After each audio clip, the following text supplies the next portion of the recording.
Hello guys, meron na naman tayong naipon dito at subukan naman natin na mag-withdraw sa application na ito dahil meron na tayong naipon na 3,050 na coins at equivalent niya sa dollar ay nasa 5.03 US dollar. Ang ginawa ko lang para kumita ay naglalakad lang ako.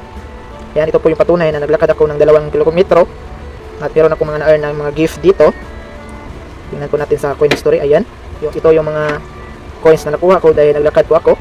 Yan, latest po yan na history o coin records.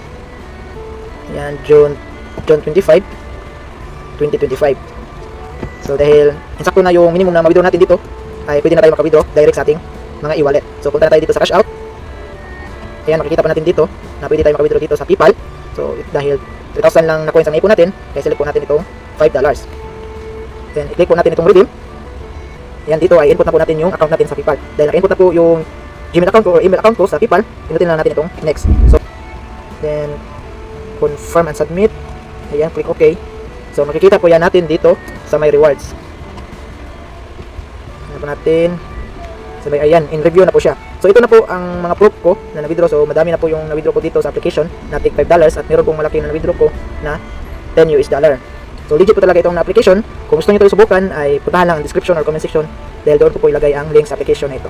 So yun lang po, sana meron kayong matutunan sa simple tutorial na ito. God bless!